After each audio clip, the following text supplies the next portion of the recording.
Coach Lees, final weekend, senior weekend. So talk about this weekend. You got Cal coming in at home to Bailey-Brayton. Yeah, Cal's a very good baseball team. They haven't probably met the expectations of what they thought, but they've had some major injuries, like a lot of other teams in our league. Started on the mound, but now those guys are healthy and started throwing again last week. I saw Mason's been throwing for a couple weeks now, and now Jeffries is back full swing, and he's arguably the best pitcher in the league for the last couple of years. So I know they can hit. I know they're very physical. They're very athletic, and they've got something to fight for this weekend. It's if they do well, there's a chance they can still get into the regionals, and they're good enough to be there now. But they got to get some wins. So it's going to be a tough weekend for us. We're coming off a season that's not ideal for where we want to be in things, and to keep the energy up for our kids. It's been tough, but we got good kids, and they've been working hard, and I know things are going to be good soon. And then you say goodbye to one senior, Patrick McGrath. Kind of talk about what's it been like with Patrick McGrath over this year, your first year. Yeah, Patrick was kind of, when we first started in the fall, I didn't know what to think about him. He, when you start looking at stats and things for the previous season or the previous 2 and 3, you wonder, what do you do? And but he's been a very, I don't know what we do without him. We haven't been great this year, but he's been steady for us the whole year. I think he's batting average up to 280 or something like that. Played a very good first base. He's been a team leader. He's been very good for our young kids to be around. He doesn't get too up or too down. He's just he's a good person who's going to do really good things in life. There may be a chance that when he's finished that he may get picked up by an MLB team, and I'm really hoping that happens. I think there's some more in the tank too, but he's had one good season. He's hitting our 3 and 4 hole the whole year, and there's something to be said in this league for doing that. But I'm forever thankful for my first year and giving me some good energy every single day, and so he'll be remembered for that for sure. You mentioned that last year he struggled a little bit offensively. How did he kind of change things around this year? Well, I think sometimes when the older you get and you get to be a senior, and it's your last year, you start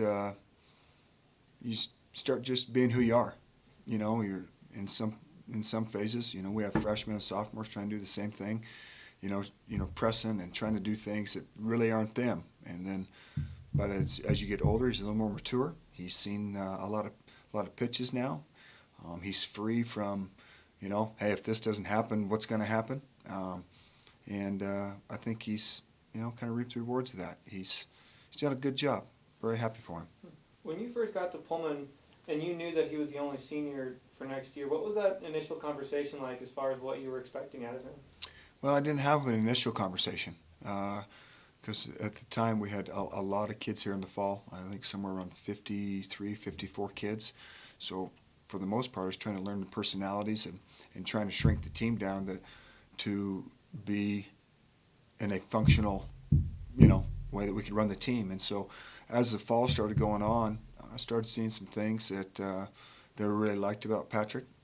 And we had a conversation. I can still remember we talk about it all the time in the dugout early, just trying to learn a little bit more about him and what he wanted to get out of this.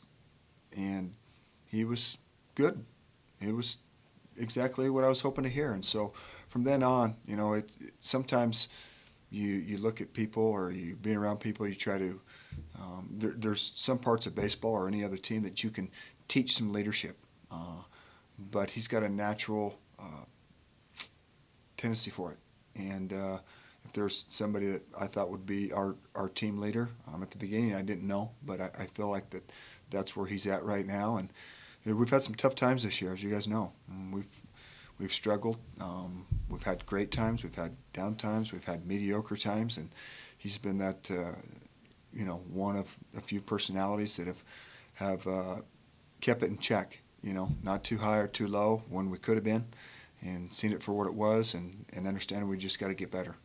Was there a specific instance where, after a tough series that he kind of showed that in practice the next day or in the dugout, that leadership? You know, what I've seen him, he's not a very outspoken kid where he's going to bring the whole team together and talk about something that happened. But what I see him doing is during in-game stuff, pulling the freshman aside, saying, hey, this is not allowed. You must do this. Or, hey, relax, see it. You got to, you know, things like that. That's what I've seen from him is more in-game, in the moment type things to relax, move to the next pitch, move to the next play, that type of stuff. Then just last question for me, what are you going to remember most about him and his contribution here? Well, I think everything I've said, you know, for a first-year head coach, not knowing, you know, especially at the beginning, who you have and what you're going to do with it and what type of offense you're going to run and can you run what you'd like to do. And he's been very open to all of it, and he's a breath of fresh air. His family's a great family, and they're invested, and he'll be forever a Coug. I know he's going to be able to leave here, and although it wasn't a great experience on the field for him as far as wins and losses this year, I think he'll be somebody that will always pass the good word about what we're trying to do as a staff, and make sure that kids know that they're going to, you know, get treated well, and we're going to work hard and do things right. Thanks, Coach.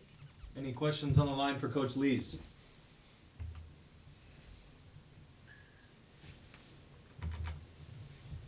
Hey, Coach, it's Chaz. How you doing? Good, Chaz. Hey, I gotta ask. I'm curious. What was the discussion like? You know, or what was your thought process like with Spence and Horner once the game got canceled in Yakima? You know, you guys pivoted real quick to signing autographs and meeting with the fans, and that was seemed like fans really got a kick out of it. They came down and really mobbed the table there. You know, I watched the Huskies get on the bus about 60 minutes before that. When you found out you weren't going to play, what was the discussion like?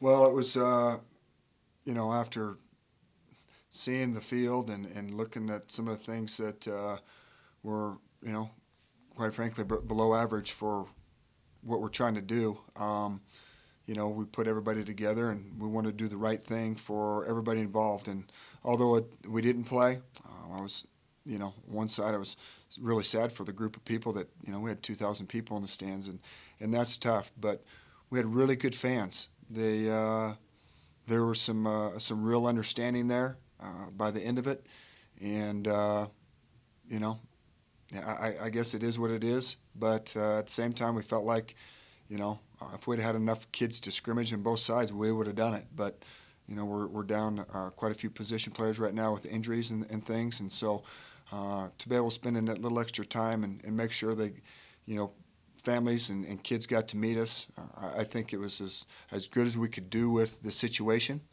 and we're hoping to get back there another time sometime. I was at a benefit the night before, and there are a lot of big Coug fans in that area that want to see not only baseball but everything else, you know, related to our athletic program do very, very well. And so we'll get back there at some point and see if we can make that happen. I don't want to thank you, Coach. I don't want to not to look past Cal in any regard, but what can you speak of for your summer schedule, Coach's summer schedule, summer plans, and kind of getting into the off season after Cal ends? And I'm thinking, you know, if we don't have another teleconference after the Cal series, and if we are, and you don't want to answer that, I get that. We can talk again after. Yeah, no, that's no problem. We, you know, this will be our last series. We will be out of the running to make a regional, and so we'll start with, you know, visiting with each of the kids before they leave for summer ball. It's important that we use this year and use this time. You know, if we're not in regionals, our kids need to be playing, and so we'll get them out as quickly as possible with, you know, handing in gear and meeting with Andy, our trainer, and things like that. And so that'll be the start, and then our coaching staff will beat the road again.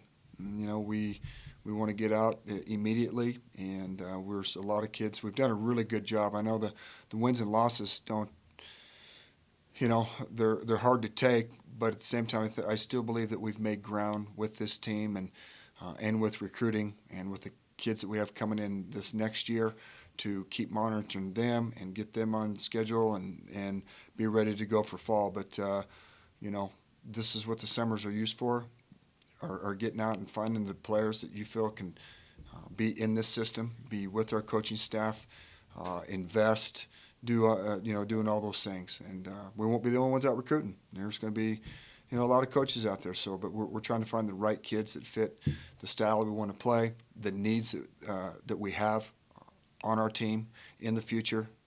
We've got, commitments in the 17 class already, and working on some 18 kids already as well. But it's going to be a busy summer, just like last summer was.